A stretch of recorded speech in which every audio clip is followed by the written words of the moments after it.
Alamin natin ang handog na swerte mula kay Master Hans Kua. Dito lang yan sa Hans Sabi.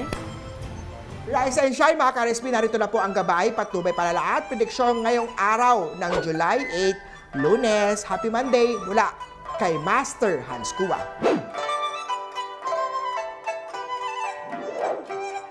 Sa mga Year of the Rat tayo, magkaroon ng pasensya kapag hindi nangyayari ang gusto mo. Huwag isisi sa sarili dahil wala ka namang pagkukulang. Sadyang day off lamang ang araw na ito. Blue at 3 ang swerte kay Year of the Rat. Sa mga Ox naman tayo, siguraduhin mo na may emergency fund ka to handle mga emergency na situation. Tanggapin lamang ang leadership ng mga opportunities sa'yo. Kaya mo yan. Magandang experience yan sa future ng iyong career. Green at 6 ang swerte kay Year of the Ox. Sa Year of Tiger naman tayo, ang isang trabaho na ayaw ng lahat ang ipapasa o ibibigay sa'yo. Huwag isipin na pinagkaisahan ka nila ha. Gawin ito ng maayos at ito ang magbibigay sa'yo ng tagumpay o pag-angat sa posisyon mo sa trabaho o career. Yellow at 2 ang swerte kay Year of the Tiger. Rabbit naman tayo, magandang panahon to para mag-propose sa manliligawan mo or sinisinta or gawing committed na ang engage nyo sa relasyon. Maganda din ang feedback na nag-aantay sa'yo mula sa sweetheart mo o kabiyak mo. Pero tulad ng relationship, stay committed to your health goals din. Orange at 1 ang swerte kay Year of the Rabbit. Sa Dragon naman tayo ha, huwag makinig sa mga negative, mga nega na feedback tungkol sa relasyon. Lalo na kung ito ay wala namang basihan o katotohanan dahil sigurado ka sa iyong mga choices. Yellow at 2 ang swerte kay Year of the Dragon. Sa Snake naman tayo, sa career ng mga Year of the Snake ha, ang pagtanggap ng tulong mula sa isang kalaban o karibal ay maaaring hindi magandang feeling. Pero, kung may ma-accomplish naman, why not? Magenta at 5 ang swerte kay Year of the Snake.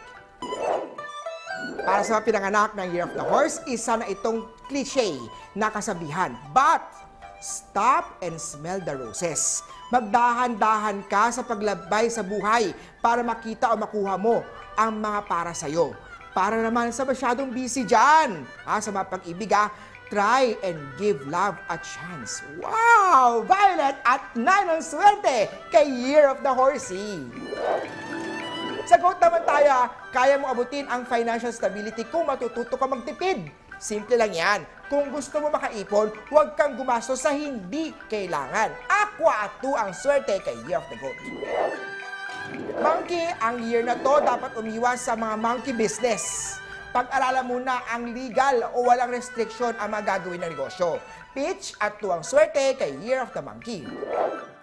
Ngayong araw, huwag magpunta sa mga lugar ng mga negative energy unless kailangan naman talaga sa mga rooster. Iwasan ang mga funeral ng mga wakes, lalo sa mga lugar kung saan may mga sugalan. You will absorb ng toxic, mga negative na energy. Hindi ang swerte sa bahay o sa iyo. Silver at 3 ang swerte kay Year of the Rooster. Sa dog naman tayo, small gold na piyaw. Yung mga effigy ay lucky charm para sa pitaka o sa bag. This will attract or curb yung mga bad spending habits. Para naman sa mga madalas na masawi sa relasyon o relationship, it's time to reflect kung bakit nangyayari ang bad judgment na to in choosing a partner. Hindi ito nagpapatatag sa'yo. Sometimes it will feel like ikaw talaga ang may kulang. If you keep repeating the same mistake, baka naman ikaw talaga ang may issue o problema. I-check, ipa-astrology yan. Gray at 6 ang swerte kay Year of the Doggy.